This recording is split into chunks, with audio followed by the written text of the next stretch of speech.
Joseph விஜய்ங்கிறது ஏன் வந்து சினிமாவில் அறிமுகமாகும் போது ஜோசப் விஜய் இல்லையா? அப்போ அவங்க அப்பா வந்து ஜோசப்ன்ற பேரை வைக்காம விட்டுருந்தாரா? அதன் பிறகு இந்த கூலி மீடியா இவங்களுடைய பலத்தில் தான் வந்து விஜய் தன்னை ஒரு பெரிய ஆளாக உச்சா நடிகர்னு சொல்லி காமிச்சு சீன் போடுறதெல்லாம். அது உண்மையில் கான்ஃபிடென்ட் இருந்தால் எங்கே வேணால் போய் நின்று இருக்கலாம். உண்மையில தான் தப்பு இல்லையே, நீ தான் யோகியன் ஆச்சா, போய் கரூரில் நிற்க வேண்டியது தானே, போய் அங்கே போய் நின்று ஒரே ஒரு நாள் பிரச்சாரம் பண்ண வேண்டியது தானே. ஏன்னா போகவும் மாட்டா, அடிப்படையில் சோம்பேறி. ஏன்னா இந்த விஜயை வந்து நம்ம ஒரு பத்திரிகைக்காரனா, சினிமா பத்திரிகைக்காரனா, இவனுடைய சினிமா நிகழ்வுகள் நான் பல விஷயத்தில் பார்த்துருக்கேன். எந்த கூட்டத்தில் எந்த ஒரு ப்ரெஸ் மீட்டுக்கும் வந்து நேரத்துக்கு வந்ததா சரித்திரமே கிடையாது. இந்த அரசியலுக்கும் ஸ்ரீநாத்துக்கும் என்ன சம்மந்தம்னு எனக்கு தெரியாது. அரசியலுக்கு அதாவது சினிமாவுக்கும் ஸ்ரீநாத்துக்கும் கூட என்ன சம்மந்தம் அப்படின்றது இப்போ வரைக்கும் எனக்கு புரியல. ஏன்னா சினிமாவில் பெருசாக ஒன்றும் சாதிச்சிடல. ஸ்ரீநாத் வந்து சின்ன சின்ன துண்டு வேடங்களில் வந்து போன ஒரு மூன்றாம் தர காமெடியன், அவ்வளோதான் ஸ்ரீநாத்.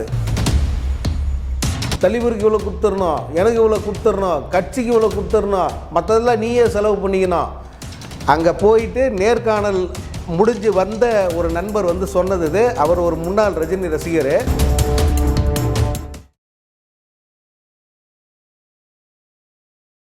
வணக்கம் சார். வணக்கம் முருகன் சார், சமீபத்தில் திரு விஜய் அவர்கள் வந்து தாவேக கட்சியை சார்ந்த வேட்பாளர்களை அறிவிச்சாரு. 2 தொகுதி மட்டும் இவர் பேரை சொன்னார். அழுத்தி சொல்றாரு, சி ஜோசப் விஜய் அப்படி எதுக்கு சார் அந்த பேரை அழுத்தி சொல்லணும்? கிறிஸ்டின் வாக்குகளை வந்து கவர்வதற்காக இப்படி பண்ணுறாரா அவரு? வேற என்ன சந்தேகம் இல்லை? ஏன்னா முழுக்க அந்த மைனாரிட்டி வாக்குகளை சிதறடிக்கணுங்கிறது தான் வந்து விஜய் அரசியல் களத்தில் இறக்கப்பட்டதன் பின்னணி. அதை வந்து வெளிப்படையாக இப்போ வந்து ஒத்துக்கிறாரு. ஜோசப் விஜய்ங்கிறது ஏன் வந்து சினிமாவில் அறிமுகமாகும் போது ஜோசப் விஜய் இல்லையா? அப்போ அவங்க அப்பா வந்து ஜோசப்ன்ற பேரை வைக்காம விட்டுருந்தாரா? ஏன்னா சினிமாவில் ஜோசப் விஜய் அப்படின்னு வந்திருந்தால் எடுபட்டிருக்காது. அந்த ஒரு பிரபல பத்திரிகையில் வந்தது பாருங்கள், இந்த தகரடப்பா மூஞ்சிக்கெல்லாம் வந்து எவன்டா காசு கொடுத்து படம் பார்க்குறதுன்னு சொல்லிட்டு அந்த நிலை தான் நீடிச்சிருக்கான். எவனை வந்து சீந்திருக்க மாட்டான். இன்றைக்கி அரசியலுக்கு சிறுபான்மை வாக்கு வேணுங்கிறதுக்காக வந்து ஜோசப்புங்கிற அந்த முதல் பெயரை அழுத்தம் திருத்தமாக உச்சரிக்கிறார் விஜய். இப்போ இன்னொரு முக்கியமான விஷயம் என்னென்ன சார், அதாவது வந்து ஒரு வேட்பாளர் 2 தொகுதியில் நிற்கலாம், தப்பு கிடையாது. இவர் வந்து கான்ஃபிடென்ட்டாக இருங்க, வெற்றி நமதேன்னு சொல்லிட்டு இவர் எதுக்கு 2 தொகுதியில் நிற்கிறாரு? அந்த கான்ஃபிடென்ட் இல்லாதனால தான் 2 தொகுதியில் நிற்கிறாரு. கான்ஃபிடென்ட் இருந்திருந்தால் நேராக போய் சேப்பாக்கத்துலேயோ அல்லது குளத்தூர்லேயோ கூட நின்று இருக்கலாம், இல்லை எடப்பாடியில் போய் நின்று இருக்கலாம், அல்லது எங்கோ ஒரு இடத்துல கன்னியாகுமரி மாவட்டத்தில் ஏதோ ஒரு குளச்சல் தொகுதியில் கூட நின்று இருக்கலாம். ஆனால் அந்த கான்ஃபிடென்ட்டுங்கிறது என்றைக்குமே விஜய்க்கு இருந்ததில்லை. அது சினிமாவிலும் சரி அரசியலிலும் சரி அடுத்தவர்கள் கொடுக்குற அந்த ஒரு ஊக்கத்தை வச்சு தான் விஜய் வந்து களத்தில் நின்று இருக்காப்புல. சினிமாவில் அவங்க அப்பா, அதன் பிறகு இந்த கூலி மீடியா இவங்களுடைய பலத்தில் தான் வந்து விஜய் தன்னை ஒரு பெரிய ஆளாக உச்சா நடிகர்னு சொல்லி காமிச்சு சீன் போடுறதெல்லாம். உண்மையில் வந்து அவருடைய சொந்த அந்த பலம், அவருடைய நம்பிக்கையின் அடிப்படையில் வந்து அவரை எந்த காரியமும் வந்து விஜய் இது வரைக்கும் செஞ்சதில்லை. இல்லை சார், இப்போ உங்களுக்கே தெரியும்னு நினைக்கிறேன், பெரம்பூரில் பிரச்சாரத்தை ஸ்டார்ட் பண்ணிட்டாரு. இந்த பிரச்சாரத்தில் கூட பார்த்தீங்கன்னா ஃபஸ்ட்டு வந்து கூட்டமே இல்லை. கூட்டம் இல்லாதனால இவங்களே ஒரு ஆளை செட் பண்ணி கூட்டின்னு வந்த மாதிரி தான் எனக்கு தோணுது. அது உண்மைதான். முதல்ல கூட்டம் கிடையாது. அது போக போக வந்து இவர்கள் ஏற்கனவே அனௌன்ஸ் பண்ணியிருப்பாங்க, இந்த இடத்துல விஜய் வராருன்னு சொல்லிட்டு சுற்று பக்கம் இருக்கிற மற்ற தொகுதியில் இருக்கிற ஆட்களை எல்லாம் வந்து வர வச்சுருப்பாங்க. அந்த கரூரும் சரி மற்ற ஊர்களில் ஆரம்பத்தில் கூட்டமே இல்லை. கரூரில் 12 மணிக்கு போயிருந்தால் விஜயை பார்க்குறதுக்கு மிஞ்சி போனால் 1000 பேர் தான் திரண்டிருந்தாங்க. ஏன்னா 12 மணிக்கு என்ன நிலவரம் அப்படிங்கிறத லைவில் காமிச்சிட்டு தான் இருந்தாங்க. இவங்க கட்சிக்காரங்க அனௌன்ஸ் பண்ணதே இவர் 12 மணிக்கு வந்து பேசுவார் அப்படின்னு தான் இந்த புசியானது சொன்னதே அப்படி தான். ஆனால் ஆட்கள் வரல, இவங்க நினச்சி ஸ்ட்ரென்த்து காட்ட முடியல. முந்தின நாள் திமுக வந்து மிகப்பெரிய கூட்டத்தை கூட்டியிருக்கு.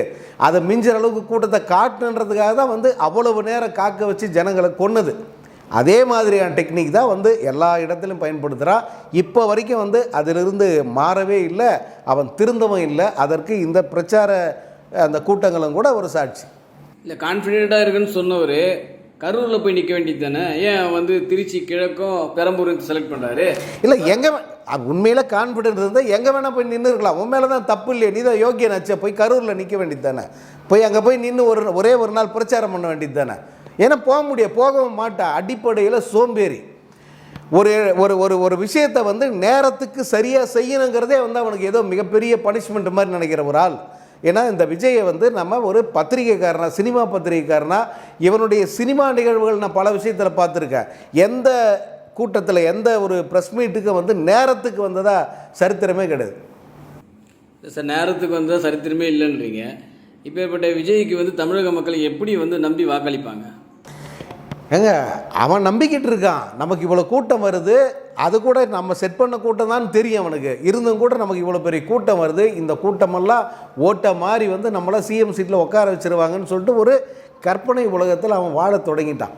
அதிலிருந்து அவனால் மீளவே முடியாது. அந்த அந்த கற்பனை அந்த அந்த கற்பனையோடையே வந்து அவன் கடைசி வரைக்கும் ட்ராவல் பண்ண வேண்டியது தான். அப்படித்தான் வந்து இப்பயும் போய்கிட்டு இருக்கு. இதில் இன்னும் ஒரு முக்கியமான விஷயம் பார்த்தோம்னா, இந்த இவங்களோட வேட்பாளர்கள் எல்லாருமே பார்க்கும்போது என்ன, ஒருத்தர் மட்டும்தான் நம்ம யோசிக்க தோணுது. என்னென்னா, இந்த இவருடைய நண்பர் நினைக்கிறேன் ஸ்ரீநாத், அந்த தூத்துக்குடி தொகுதியில் சீட்டு கொடுத்துருக்காங்க. அவர் என்ன தூத்துக்குடி மக்களுக்காக உழைச்சாருன்னு எனக்கு ஒன்றும் புரியல. நீங்கள் உங்களுக்கு என்ன தெரிஞ்சால் சொல்லுங்கள். எனக்கு தெரிஞ்ச இந்த அரசியலுக்கும் ஸ்ரீநாத்துக்கும் என்ன சம்மந்தம்னு எனக்கு தெரியாது. அரசியலுக்கு, அதாவது சினிமாவுக்கு ஸ்ரீநாத்துக்கும் கூட என்ன சம்மந்தம் அப்படின்றது இப்போ வரைக்கும் எனக்கு புரியல. ஏன்னா சினிமாவில் பெருசாக ஒன்றும் சாதிச்சிடல. ஸ்ரீநாத் வந்து சின்ன சின்ன துண்டு வேடங்களில் வந்து போன ஒரு மூன்றாம் தர காமெடியன், அவ்வளோதான் ஸ்ரீநாத்.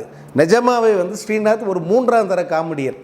அந்த ஆளுக்கு வந்து அந்த தொகுதியில் சீட்டு கொடுத்துட்டு அங்கே உழைச்ச அந்த பெண்ணை வந்து அவங்க வேணும்னே தள்ளி வச்சுருக்காங்கன்னா விஜய் எந்த அளவுக்கு குரூர புத்தி உள்ள ஆள் அப்படிங்கிறத நீங்கள் புரிஞ்சுக்கலாம்.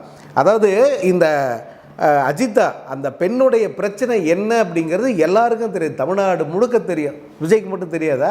விஜய்க்கு கண்ணு இல்லையா, இல்லை காது இல்லையா? எல்லா யூடியூப் சேனலில் வர வீடியோவும் பார்க்குறாப்புல. விஜய் வந்து தன்னை திட்டுகிற அத்தனை வீடியோவும் உட்காந்து பார்க்குறாரு. அல்லது ஆள் போட்டு இதை பார்த்து எனக்கு சொல்லுடா, யார் யார் எனக்கு என்னை எதிர்த்து பேசுகிறாங்கன்றத சொல்ல வைக்கிறார். நான் ஒன்று சீரியஸாகவே நான் சொல்கிறேன். இது ஒரு நண்பர் சொன்னார். உட்காந்துட்டு ஓய்வு நேரத்தில் முழுக்க முழுக்க இந்த டிவி டிபேட்டு, அதே போல் யூடியூப் சேனலில் பேசுகிற பிரபலங்கள், இவங்க அத்தனை பேருடைய பேச்சையும் வந்து அவர் கவனிச்சிக்கிட்டே இருக்காருங்க அப்படின்னு இதான் வேலை. ஸோ இப்படி இவ்வளோ பேசியிருப்பாங்கள்ல அந்த அஜித்தை பற்றி. குறைந்தபட்சம் அந்த பெண்ணுக்கு ஒரு 2-3 கோடி ரூபாய் செலவு பண்ணியிருக்கிற அந்த பெண்ணுக்கு அந்த சீட்டை கொடுக்கணுன்ற ஒரு யோசனை இருக்காத விஜய்க்கு? எவ்வளவு குரூர புத்தி, எவ்வளவு வன்மை இருந்தால் கவனமாக அந்த பெண்ணை தவிர்த்துட்டு, அந்த பெண் உழைச்சி இந்த கட்சிக்குன்னு ஒரு பேரை உருவாக்கி வச்சிருக்கிற அந்த தொகுதியில் இந்த மாதிரி ஒரு மூன்றாம் தர காமெடியை தூக்கி போய் நிப்பாட்டுவோம். இதிலிருந்தே பார்த்துக்கலாம், இது விஜய்க்கு அரசியல் அறிவுங்கிறதும் கிடையாது. அதே போல் இந்த மக்கள் மீது இம்மி அளவுக்கும் வந்து அவருக்கு அக்கறையும் கிடையாது. தன் கட்சிக்காரனை பற்றிய ஒரு குறைந்தபட்ச அன்போ அல்லது அரவணைப்போ கூட விஜய்கிட்ட வந்து கிடைக்காது. இல்லை சார், இப்போ இங்கே வந்து பார்த்தீங்கன்னா உள்ளுக்குள்ளே ஒரு வேட்பாளர் அறிவிச்சிட்ருக்காரு. அந்த ஹோட்டலுக்கு எதிர்க்க வெளியில் பல போராட்டங்கள், இவங்க ஆட்களே எங்களுக்கு சீட்டு கொடுக்கல, இவனுக்கு சீட்டு கொடுக்கல, இவனுக்கு சீட்டு கொடுத்துட்டாங்க, அவனுக்கு சீட்டு கொடுத்துட்டாங்க அப்படின்னு சொல்லி பல போராட்டங்கள், வேட்பாளரை தூக்குங்க, எங்களுக்கு சீட்டு கொடுக்குன்ட்டு இப்போவும் நடந்துகிட்ருக்கு. தமிழ்நாட்டில் பல மூலைகளில் நடந்துட்டு தான் இருக்குது. இன்னும் சொல்லப்போனால் நாங்கள் கருப்பு கொடியே காட்டுவோன்றானுங்க சில. இதுக்கப்புறம் இந்த தொகுதி பக்கம் தான் நாங்கள் கருப்பு கொடி காட்டுவோன்றாங்க. ஸோ இதெல்லாம் பார்க்கும்போது இதெல்லாம் விஜய் கண்ணுக்கு தெரியாதா? ஒரு 106 பேரை வந்து கட்சி விட்டு தாவனாங்க, தூக்கி தூர கடாசனங்களை தூக்கி இருந்து சீட்டு கொடுத்துருக்காரு. ஏன்னா அவங்கெல்லாம் காசு கொடுக்க மாட்டாங்கல்ல. கட்சிக்கு போஸ்டர் ஓட்டினவன் அல்லது சைக்கிளில் போய் பிரச்சாரம் பண்ணவன், போய் வீடு வீடாக போய் ஓட்டு கேட்டவன், அவனுக்கெல்லாம் சீட்டு கொடுத்தா காசு யார் கொடுக்கறது? அவனுக்கு செலவுக்கு யார் செலவு பண்ணுறது யார்?